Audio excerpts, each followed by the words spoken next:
Hey guys, welcome back to Diesel and Dyno. Following on from our part 1 and part 2 of remap versus piggyback ECUs, where I touched on dynos or dynamometers. Thought I'd get out in our dyno room and show you what we're using as far as our dyno testing goes, which is an Australian made Mainline Pro Hub 2000. It's a 2000 horsepower dyno.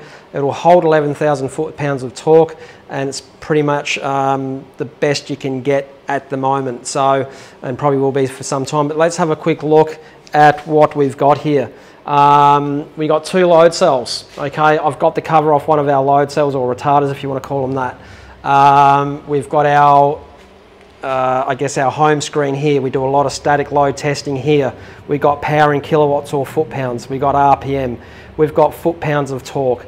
We can measure that in Newton meters. We've got up to 200 channels here. We run, sorry, up to 60 channels here. We're running 6 channels, AFR, which stands for air fuel ratio, lambda, which is excess oxygen content, if there is any excess oxygen, derived torque in foot-pounds, derived RPM, MAP, manifold absolute pressure, or boost pressure or vacuum, whichever it is, and hub RPM.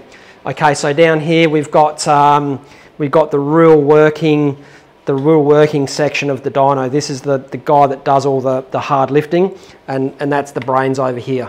Okay, so this does all the measuring and the hard grunt work. What we've got here is a hub dyno. Car gets jacked up, wheels come off, the hubs get bolted directly to the axle flanges, and then the car sits on these 2 hubs. So we're not running through the tyres.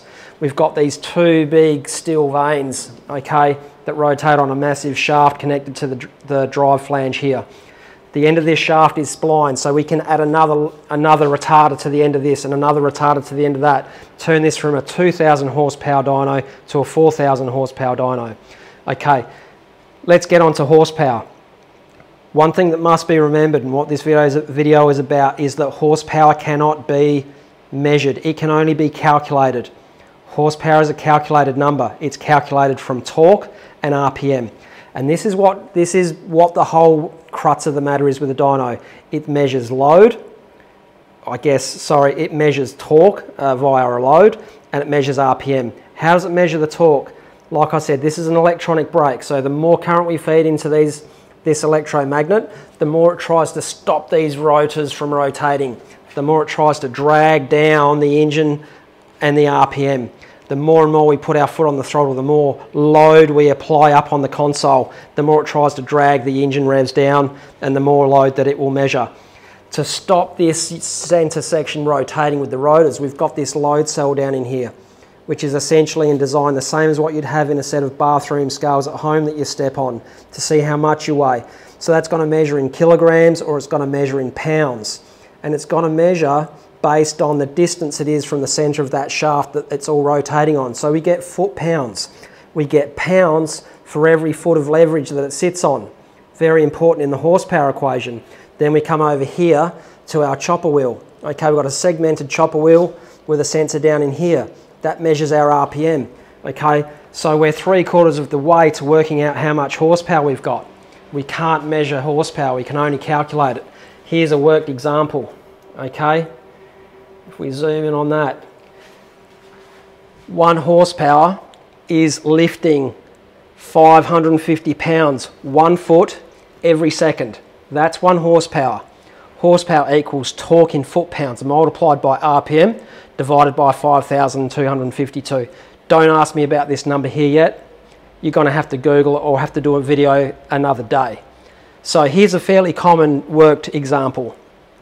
500 foot-pounds. So we're measuring 500 pounds at our load scale in the retarder. We're measuring at 3,000 RPM. We're dividing it by this number here. Gives us 285.6 horsepower. Okay, that's what the dyno is doing, and it's doing it very quickly. It has a high process rate.